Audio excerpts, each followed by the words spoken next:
who do you think is the greatest athlete, must-see athlete of your generation that you saw in person? For every Bay Area sports fan, going to see Steph has been on their bucket list. Yeah. Again, not everyone can afford these things, and you want to be able to give your child some sort of a magical moment if you have them. He's definitely on the bucket list for, I think, a lot of sports fans in the Bay. Absolutely. If not everyone. And so who's that unique player for you right now that you absolutely have to see? Bucket list for you. When I say bucket list, it's kicking the bucket, man. You don't want to go with, like, life's too short. You can pass away tomorrow. Knock on wood, that doesn't happen. But who's that person before that happens you need to see? Forever it was Tiger Woods, I think, for most people.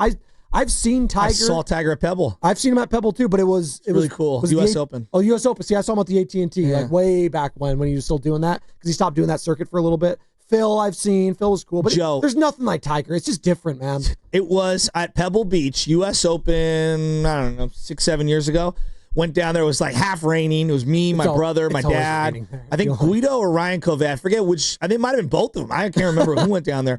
And when I say it was 50 people deep for over 300 yards of a hole on both sides of the fairway, that's literally what it was. Pretty incredible. It was the most incredible gallery I have ever seen in sports as everyone's rushing to just get anywhere near in an angle where they could see him. It was unbelievable. Just to go out there and practice, I have a video where people are going nuts. Right. I just have the vision and the scenes of his last major win at the Masters at Augusta. Just the Tiger roars. Yeah. There's nothing like it. And the great thing about that is they're gassing up Tiger and Tiger feels it and Tiger knows all the other competitors are hearing it too. And they're just like, the little goosebumps, the little hairs are sticking up on their arms, their legs, their butts, whatever. And they're like, oh God, I might be screwed here. Like, and it was that last vintage Tiger we all got to see. And I'm so blessed we got to do it. I'm so happy he got to celebrate it. He got to hug his son. Like, that was such an awesome moment. And I felt like one of the few times, like, on the couch where I felt like, man, I can feel the presence there. Yeah. And it was one of those things where I'll just never forget. I would have loved to have been there. Again, and we can get to bucket list venues at one point because I'm sure Augusta is on my list. For whoever plays golf, like, that is on the top of almost anyone's list. I know for the longest time, my dad is the Kentucky Derby. He's really into horse racing, so my brothers are. Like, going to the Kentucky Derby, that would be really freaking cool. You know, I never got a chance to see Shaq with Orlando, but I saw Shaq and Kobe with the Lakers. Yeah, in back in the day, it was at the time the Oakland Arena. Yeah, and that was really, really, really cool, and that was something that you felt like you had to go see. Yep. No, well, just those two together, it was just like almost like Curry and Durant. It's like that's the comp I would have. It's like, but you're seeing basketball in this case at its finest with the Laker brand, with the brand. So on top like that, like it's almost even elevated, if that makes sense. No, absolutely. I'm sure at one point you mentioned the Laker brand, Magic Johnson for some people. Yeah, Larry Bird. Yeah, right. I never got a chance to see Larry or Magic live in person, or Michael Jordan. I was gonna say, I asked you at the break, did you ever get to see Michael in person? No. We going to Warrior games was we just didn't go. It was a difficult thing. My parents both worked, so to leave the city and go over to Oakland in the afternoon, it's like a long day. And I had other brothers and sisters. It's expensive. I did go to some games, but it was usually like when my dad would get, like, I call them contractor tickets. Hey, he did some work for somebody and they threw him some tickets. And what are the tickets they usually give you? And I've told this story. It's the Christian Laettner, Minnesota Timberwolves, or the Dallas Mavericks with Derek Harper. Right. Hey, come watch Christian Laettner, former member of the Dream Team, and Duke. Oh, what is he doing in the NBA? Not much, but you can come see him. I think Victor Wembanyama is going to be one of those guys one day. Wemby's a good one. I don't think he's there just quite yet, but I do believe he will be there at one point. Yeah, I've seen Jokic multiple times. I love Jokic as a player. I don't know if that's like I need to see him in person kind of a thing. He's amazing. Giannis Antetokounmpo. I have seen him in person. Just seeing him warm up, Joe. The guy is a Greek god. Yeah. He is built so much more different than like LeBron or Jokic. Jokic is his whole thing is because he's not really built. He's just really tall and big, but he doesn't look like chiseled out of granite. That's what Giannis is. I could look at Giannis and say, oh, that guy could dominate any sport he wants to. He could outrun anyone he wants to. He can outwork anyone he wants to. He is that sort of guy. I saw him work out first, and then I saw Brook Lopez work out after him. Brook Lopez is not a small human being. No, he's humongous. He's huge. But they looked almost the same size, And the quickness and burst compared to those two players was night and day. Yeah. And this was Brook, I want to say, when he was still like maybe in his early 30s, late 20s, maybe around them. So he wasn't like cooked or anything like that. He just looked so much more stiff. And Giannis was just, again, this Greek god from Mount Olympus. He could have been a god of war. He's incredible. It's funny how you talk about Giannis. There was a point in time, and I know now he's a character, but when Charles Barkley in the 90s, if you were to say to a bunch of like 12-year-olds, Charles Barkley in the 90s, I can't tell you how many people had him as their favorite player. My cousin Johnny was obsessed with Charles Barkley. Had the CB34s. They were like these Nike up-tempo shoes, and had all the Phoenix Suns jerseys and stuff. And these are sick. I'm looking at them right now. The Air Maxes. They were so cool. And Barkley was a phenomenon. Like, phenomenon. He was on the cover of all these different Sports Illustrated for kids and in different magazines when magazines were really popular. Yeah. And we went and saw him when he was playing with the Phoenix Suns, and it was like watching, because he wasn't that big. I think converse to some of the other guys you're referencing, like Giannis being so large, Barkley was only like 6'4.5". 6'6", he's listed as. There's not a chance in hell he's 6'6". But he was a big guy, so like that might have helped. Like people thought he was like bigger He was than that. so fun. He was so fun and so cool to watch. And then the other two guys that they're not going to come to the top of the list, but watching Shawn Kemp and Gary Payton, the Rain Man and the Glove, play together was unbelievable. I do want to ask people, who do you think is the greatest athlete, like must-see athlete of your generation that you saw in person? I'm sure for a lot of people it's Michael Jordan. And you know what? I think for a lot of people they're going to say Willie Mays, the older people. Okay. I actually think those that saw Willie Mays, because the videos are so few and far between, they're actually going to talk about Willie higher than even Michael Jordan. I was hoping for some Willie. I was hoping for some Arnold Palmers maybe from the older crowd. If you saw, like, that's old. Yeah. If we got some of the older. Is anyone out there who saw Wilt play? Yeah, Wilt. That's what I know. 888-957-9570. Did you see Wilt play? Please call and tell us that story. Well, I'm fascinated by watching Wilt on YouTube. There's a lot of Wilt versus Kareem on YouTube, and I think it's and this is old man Wilt, not like I'm in my prime Wilt. And these two guys going at it, it's like watching two titans. But Wilt's probably one for some people.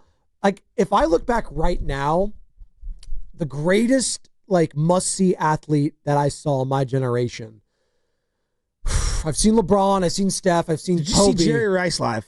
I saw Jerry as a Raider. So, yes, I did see Jerry and Tim Brown together, which was pretty cool. It was pretty cool. Jerry was literally open on every play. I said, you couldn't stop watching. You're rolling your eyes, Carter. I swear to God, he's open on every play. Yeah. He's open.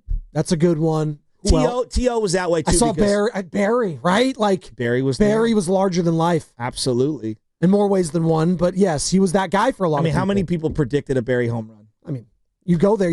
I saw, not Father's Day weekend, but it was a Father's Day, like, present for my dad. So, like, he brought all his boys there, right? So that was 7 of us. My dad and 7 Spidonis, which is crazy.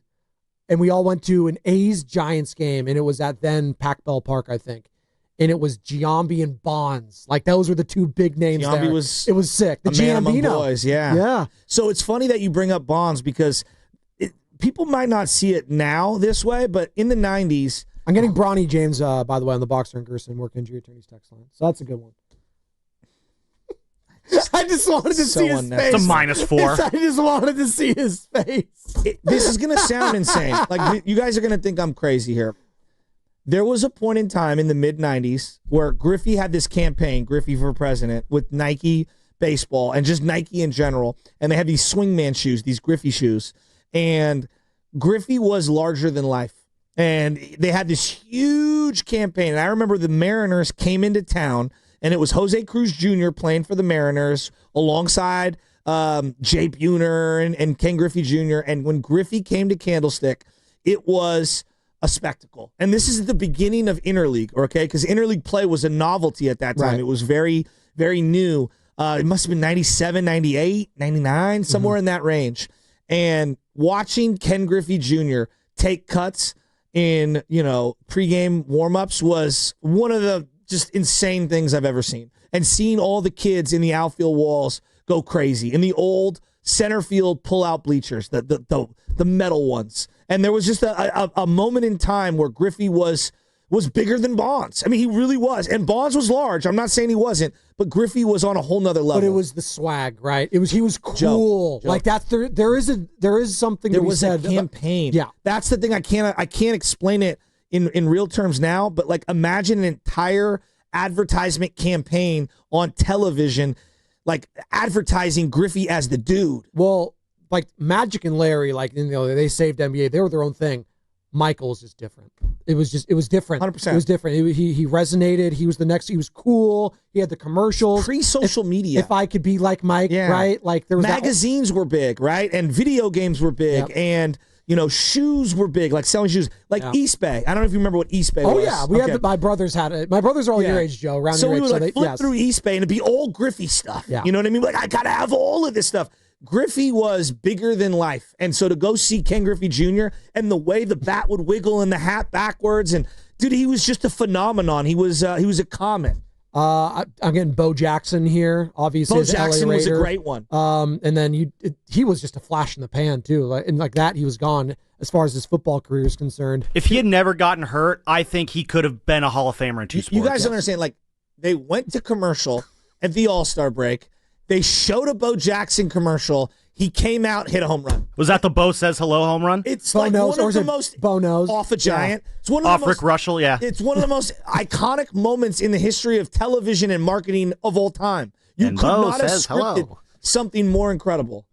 Thank you for the NBC Sports California call there, Sammy. That was my Vince Scully impersonation. Oh, okay. I thought it was someone else. Because he was the one who was on the call. Remember, it was Scully, and then Ronald Reagan was in the booth, too, for that home run. Oh, Ronald Reagan has the all-time one. And Ronald Reagan wasn't even as big as Bo. No, I remember when Marcus Allen won, he's like, he's talking to Tom Flores when Marcus Allen won the NFL, or the Super Bowl MVP. He's like, I just got off the phone with Moscow, and they said that Marcus Allen is a weapon of mass destruction. I'm butchering it, but that's basically what he said. And I'm not a Whitey Gleason or a Dibs who could do a great Ronald Reagan impression. And they're the same age, so. They are. I saw, by the way, a split screen in their faces next to each other of Ronald Reagan and Dragonomics, if you will.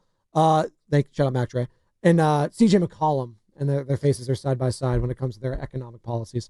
We just got to thinking Bryce Harper was that phenom for so long.